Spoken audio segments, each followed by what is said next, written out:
നമസ്കാരം. വഴിക്കടവിൽ വീട്ടുമുറ്റത്ത് വീട്ടുകാരുമായി സംസാരിച്ചു നിൽക്കുന്നവരുടെ 19-കാരി കുഴഞ്ഞു വീണ് മരിച്ചു. നിലമ്പൂർ വഴിക്കടവ് കെട്ടുങ്ങൽ മഞ്ഞക്കണ്ടൻ ജാഫർ ഖാന്റെ മകൾ റിഫാദിയാണ് മരിച്ചത്.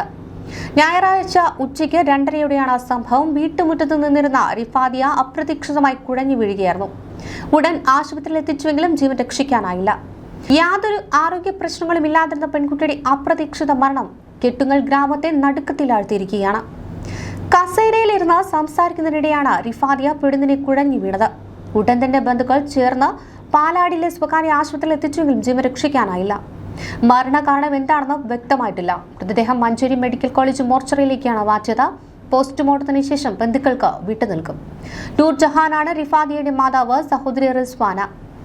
ഇന്നത്തെ കാലത്ത് കുഴഞ്ഞു വീണ മരണങ്ങൾ വളരെ കൂടുതലാണ്. നിരവധി പ്രസിദ്ധരായ വ്യക്തികളടക്കം കുഴഞ്ഞു വീണ മരണത്തിന് ഇരകളായിട്ടുണ്ട്. എന്നാൽ എന്തുകൊണ്ട് നമ്മളിൽ ഇത് സംഭവിക്കുമെന്നത് പലർക്കും അറിയാത്തൊരു കാരണമാണ്. അടങ്ങി ഒതുങ്ങി ശരീരം അനങ്ങാതിരിക്കുന്നവരാണ് പലപ്പോഴും ഇത്തരം മരണങ്ങൾക്ക് പാത്രമാകുന്നതെന്നാണ് നാം കേട്ടിട്ടുള്ളത്. പക്ഷേ കായികാധ്വാനം കൂടുതൽ ഉള്ളവരിൽ പോലും ഇത്തരം മരണങ്ങൾ ഉണ്ടാകുന്നത് നമ്മളെ ഭയപ്പെടുത്തുന്നതാണ്. എന്തായിരിക്കാം ഇതിന് പിന്നിലുള്ള കാരണമെന്ന് പലർക്കും അറിയില്ല. പെട്ടെന്നൊരു സമയത്ത് തളർന്നു വീഴുകയും തലകറങ്ങി വീഴുകയും പിന്നീട് പതിയെ മരണത്തിലേക്ക് എത്തുകയും ചെയ്യുന്ന അവസ്ഥയാണ് ഉണ്ടാകുന്നത്. കുഴഞ്ഞു വീഴുന്നത് കൊണ്ട് പെട്ടെന്ന് സംഭവിക്കുന്ന മരണം എല്ലാവരെയും ആശങ്കയിലാക്കുന്നു. എന്നാൽ ഇതിന് പിന്നിൽ വളരെയധികം ശ്രദ്ധിക്കേണ്ട ചില കാരണങ്ങൾ കൂടിയുണ്ട്. സ്കൂൾ അസംബ്ലിയിൽ നിൽക്കുമ്പോൾ ഒരു കുട്ടി തലകറങ്ങി വീഴുന്നത് നമ്മുടെയെല്ലാം അനുഭവമാണ്. എന്നാൽ അല്പം മധ്യവയസ്സിൽ നിൽക്കുന്ന ഒരു വ്യക്തിയാണെങ്കിൽ തലകറങ്ങി അല്ലെങ്കിൽ കുഴഞ്ഞു വീഴുന്നത് വളരെയധികം ശ്രദ്ധിക്കേണ്ടതാണ്. ഇത്തരം അവസ്ഥ അല്പം പ്രായമായവരിൽ ഉണ്ടാകുമെങ്കിൽ അതിന് പിന്നിലെ പ്രധാന കാരണം പലപ്പോഴും ഹൃദ്രോഗ സംബന്ധമായ പ്രശ്നങ്ങൾ തന്നെയായിരിക്കാം. അതുകൊണ്ട് വളരെയധികം ശ്രദ്ധിക്കേണ്ട അവസ്ഥയിലേക്കാണ് നമ്മൾ ഇപ്പോൾ കൊണ്ടുചെന്നെത്തിക്കുന്നത്. ഇപ്പോൾ പ്രായഭേദമന്യേയാണ് ഇത്തരത്തിലുള്ള അവസ്ഥകളിലേക്ക് നമ്മൾ ചെന്നപ്പെടുന്നത്. എല്ലാ കുഴഞ്ഞു വീഴ്ചയിലും ഒരിക്കലും ബോധം പൂർണ്ണമായി നഷ്ടപ്പെടുന്നില്ല. ഇതാണ് ആദ്യം തിരിച്ചറിയേണ്ടത്. കുഴഞ്ഞു വീണ ഒരാൾക്ക് ബോധം നഷ്ടപ്പെടുന്നത് വളരെയധികം ശ്രദ്ധിക്കേണ്ട ഒന്നാണ്. പലപ്പോഴും ഇതെല്ലാം നിർജ്ജലീകരണം കാരണം സംഭവിക്കുന്നതുമാകാം. എന്നാൽ എല്ലാ കുഴഞ്ഞു വീണ മരണങ്ങളും ഇത്തരം കാരണങ്ങൾ കൊണ്ടും ആയിരിക്കില്ല. എന്തായിരിക്കാം ഇതിനെല്ലാം പിന്നിലുള്ള കാരണങ്ങൾ എന്നൊക്കെയാണ് അറിഞ്ഞിരിക്കേണ്ടത്. പല വിധത്തിലുള്ള പ്രതിസന്ധികളാണ് ഇതിനു പിന്നിൽ.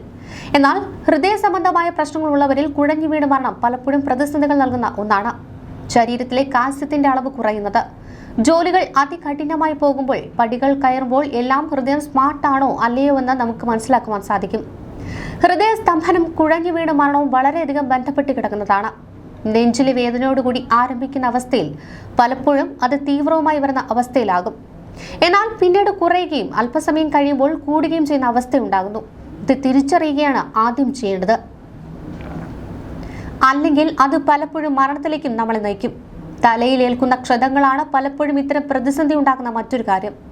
അതുകൊണ്ട് തന്നെ തലയിലേൽക്കുന്ന ക്ഷതങ്ങൾ, സമ്മർദ്ദങ്ങൾ എന്നിവയെല്ലാം വളരെയധികം ശ്രദ്ധിക്കേണ്ടതാണ്.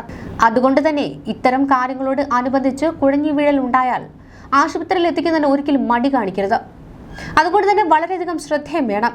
പ്രമേഹവും പ്രഷറും കൊളസ്ട്രോളും വർദ്ധിക്കുമ്പോൾ അതിനെ പരിഹരിക്കുന്നതിനാണ് ആദ്യം ശ്രദ്ധിക്കേണ്ടത്. അല്ലെങ്കിൽ അത് പലപ്പോഴും നമ്മുടെ മരണത്തിലേക്കായിരിക്കും എത്തിക്കുക. രക്തത്തിലെ പഞ്ചസാരയുടെ അളവിൽ മാറ്റം വരുന്നതും കുഴഞ്ഞു വീഴുന്ന മരണത്തിന് കാരണമാകാറുണ്ട്. അതുകൊണ്ട് തന്നെ ഇത്തരം വളരെയധികം ശ്രദ്ധിക്കേണ്ട ഒന്നാണ് ഈ ഒരു കാര്യത്തിൽ സംശയം വേണ്ട. അല്ലെങ്കിൽ അതുണ്ടാക്കുന്ന അവസ്ഥ ജീവൻ വരെ നഷ്ടപ്പെടുന്നതിന് കാരണമാകാറുണ്ട്. പലരെയും അപകടത്തിലാക്കുന്ന ഒന്നാണ് ഇയർ ബാലൻസ് തെറ്റുന്നത്. ഇത് പലപ്പോഴും കുഴഞ്ഞു വീഴുന്നതിലേക്കും നയിക്കാറുണ്ട്. തലകറക്കത്തോടെയാണ് ഇത് തുടങ്ങുക. ഇത്തരം പ്രശ്നം പതിയെ മാറുമെങ്കിലും വളരെയധികം ശ്രദ്ധിക്കണം. ഇതൊരിക്കലും മുൻകരുതലുകൾ സ്വീകരിക്കാതെ നിസ്സാരമായി വിടരുത്. ആവശ്യമായ മുൻകരുതലുകളോടെ ഇത് സങ്കീർണമാവാതെ തന്നെ നോക്കണം. ശരീരത്തിന്റെ വിവിധ ഭാഗങ്ങളിലേക്കുള്ള രക്തയോട്ടം കുറയുന്നതാണ് മറ്റൊരു കാര്യം. ഇത്തരം അവസ്ഥയിലും പലപ്പോഴും കുഴഞ്ഞു വീഴുന്നത് ഉണ്ടാകാം. രക്തക്കുഴലുകളിലേക്കുള്ള രക്തസഞ്ചാരം കുറയുന്നതിലൂടെയാണ് ഇത്തരം അവസ്ഥകൾ സംജാതമാകുന്നത്. ഇത് മരണകാരണമാവില്ലെങ്കിലും വളരെയധികം ശ്രദ്ധിക്കേണ്ട ഒന്ന് തന്നെയാണ്.